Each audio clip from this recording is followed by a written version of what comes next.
Hello， 你好吗？我是 Jasmine， 欢迎来到我的频道。最近呢，国内开放了3孩政策，这个政策一出来呢，就广大网友都炸了。就最开始呢，是新华社的官方微博呢发了一个投票，大量的留言评论，我觉得网友真的都太有才了。整个微博呢就陷入了一种特别欢乐的气氛当中，然后一共是19万人的投票，是有17万人都投了完全没有想过。不仅如此，大家还留了大量的留言，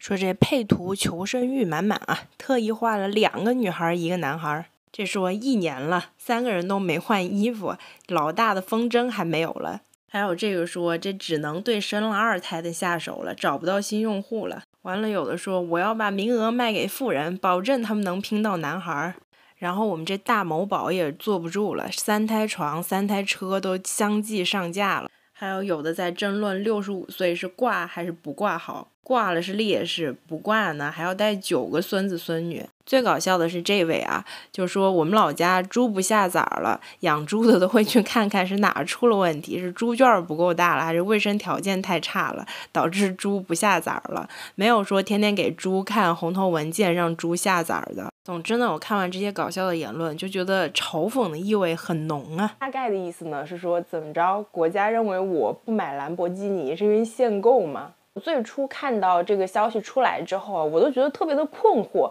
为什么一个其实是跟大多数人都不太有关系的政策，居然得到了大家那么强烈的反响？你就说这政策，比如说跟我这样的人就完全没有关系，我不生三胎难道只是因为钱吗？并不是，是因为我根本就没有2胎呀。就是生3胎的先决条件是你得有个2胎，生2胎的先决条件是你先得有个孩子，然后生孩子的先决条件呢是你先得有个伴侣，不用充电不用充气的伴侣，并且你们俩都有生育的意愿，而且你们俩都有生育的能力。清醒一点，这个政策出来其实跟我们很多人是毫无关系的。但是我后来想一想啊，其实你仔细分析一下，这个呢是跟我们没有关系，但是又有那么一点点的关系，因为它有一些微妙的心理在里面。首先呢，就是因为中国一直以来的这个计划生育政策已经实施了40年了，很多人的思想呢就感觉说，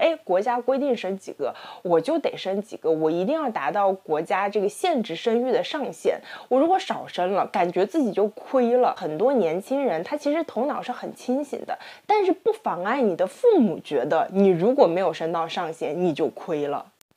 完了呢，还有就是这个政策对其影响最大的一帮人，就是已经有2胎的这帮人，本来觉得自己已经是圆满的完成了任务，这回好了，父母又开始催了，这是其一。中国人呢，永远是觉得你越牺牲越奉献越能吃苦，你就是越站在道德的制高点，你就越伟大越闪闪发光。那他们本来觉得呢，我已经生了2个孩子了，在人群中我是最闪亮的那一波，鄙视链的最顶端，但是忽然一下来了3胎，而我又不想生3胎，所以就有人站在比我还高的地方了，所以这些人呢心里也会稍稍的一紧。但是呢，我觉得大部分人还是蛮开心的，特别是我这种人。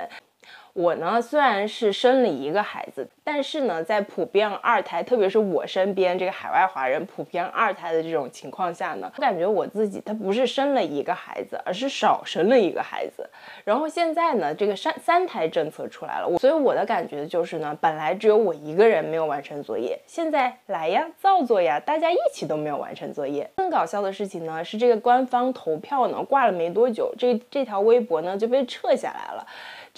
然后网友又一片哗然，就是说你这个官博，你这个新华社是不是玩不起？其实大家看看这个投票啊，我觉得你们都难以想象，居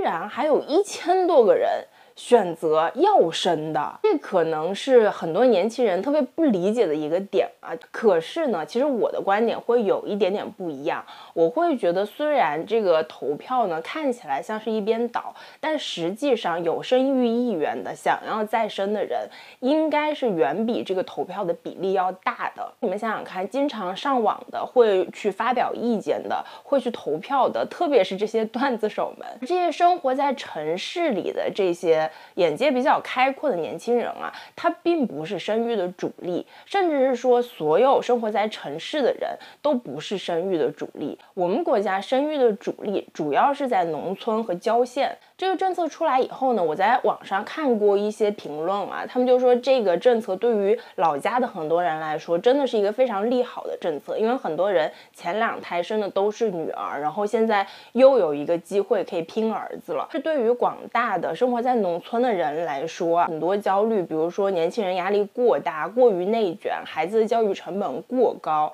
房价过高，然后天天996，所有的这些对于他们来说都不是普遍存在的问题。而恰恰相反，因为没有生孩子，或者说因为没有生男孩而遭到其他人的鄙视嘲笑，才是他们每天需要面对的问题。越是思想保守的人，越是上一辈的人，越有生育的意愿。大体上70后比80后，80后比90后，90后比00后是越有生育的意愿的。越是经济发达的地区，人们越是生育意愿低，越是经济欠发达的地区，生育意愿越是高。所以总的来说，一定是农村人比县里的，县里的比城市里的，小城市的比大城市的更有生育的意愿的。就网上经常在说的是养不起呀，养娃成本、育儿成本有多么的高啊，其实对于越是底层的人越没有这个顾虑。我们心心念念的是，我们好不容易爬到了，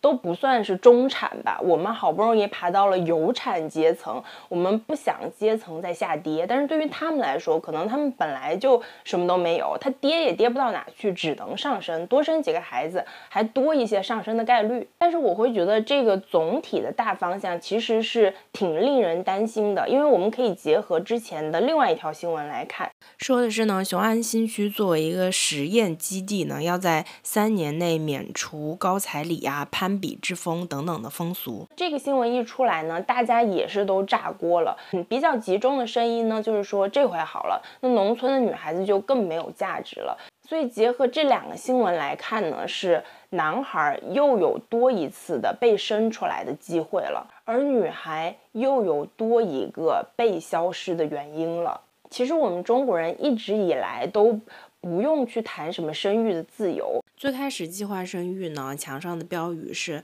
打出来流出来就是不能生下来，还有什么宁可血流成河不能多生一个，就很多都是血淋淋的现实。只要有人敢多生，就会有人过来拆你们家房子，牵你们家牛。到后来呢，开放2胎了，又是2胎奖1胎罚，丁克不育都该抓，还有什么一人拒绝多生，全村人工受精。到现在开放3胎了，又变成经济搞上去，人口跟上来，怀上来，生出来，养起来，就是不能打下来。大方向应该是国家为了拯救日益严重的老龄化程度，所以慢慢会逐渐完全开放生育。但是即使是到今天，你的生育依旧不是自由的，人家说的是3孩不是3胎。就比如说你之前生过2胎，但是有1胎是双胞胎，你已经有3个孩子了，你照样是不能生3胎的，你生了3胎照样会罚款的。你的生与不生还是由这个大方向管控着的。我们在新闻上常常看到一些讨论会说啊，年轻人呢生育的能力包括生育的愿望都越来越降低了。但是其实我的感受有可能是恰恰相反的，我会觉得跟其他国家的人比起来啊，中国人的生育的意愿真的是很强很强了。我们可以比照一下澳洲的数据啊，我这边只找到了一个2016年的数据，那是说呢，澳洲人他们没有孩子的这个比例呢，已经达到了50%左右。这个数字呢，跟我自己的感受是很相似的。观察我身边的同事，真的有很多人，他们是不要孩子的，大有那种30几岁开始组乐队的，40几岁才开始觉得我要环游世界的，大有50几岁的人才刚刚结婚的。在这种情况下，生育这件事情对他们来说真的是一个选择，真的不是一个小众的另类的事情。但是反观我们海外华人啊，特别是从中国移民过来的第一代的华人啊，真正不要孩子的人比例真的非常的低。大部分人都是20几岁的时候说啊，我不要孩子，一到了30岁以后或者是35岁以后还是会生一个孩子。就是我身边的海外的中国人里头，没有孩子的比例甚至都不到10%。你就看看我们国内，其实很多生育带来的问题真的是你肉眼可见的，并且不是通过某一个人的转变，某一个性格的转变就可以解决的。这是大环境的问题，这是体制的问题。就比如说父亲的缺位、母职惩罚、女性在就业市场上受到歧视，包括说没有相应的托儿的机构，没有相应的社会设施去给女性做保障，产假的时间也相对短，并且很多女性她根本就不敢休产假，一旦休了产假她都找不回以前的那个位置了。生完孩子之后，你为了不跟社会脱节，只能选择回到职场，孩子呢就丢给老人来照顾。由于两代人生活节奏、生活习惯、育儿观念的冲突，家里就是鸡飞狗跳。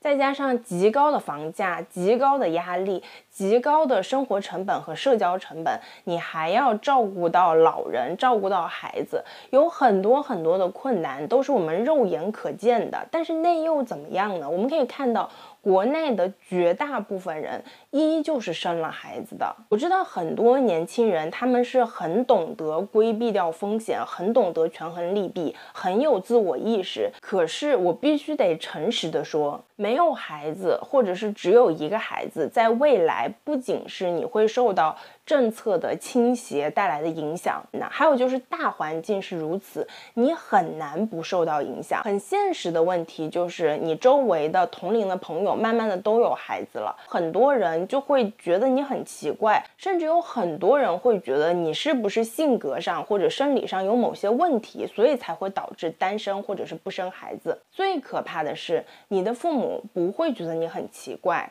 你的父母会觉得你很丢脸。我呢是真心希望我们所有的人生孩子的原因不是为国家生，不是为父母生，不是为老公生，不是为社会舆论生。生孩子的原因它只有一个，就是我自己想要生，我自己很 enjoy 生孩子、带孩子、陪伴孩子的这个过程。当然我是深刻的意识到，以目前的状况，以目前的这样的大环境，我们真的很难做到自由的选择。但是呢，还是真心希望我们下一代的年轻人，我们的孩子，那些00后、10后、20后，他们越来越有生育的自由。最后呢，还是强调一下，不要忘了点赞、订阅和分享哦。那我们下一个视频再见啦，拜拜。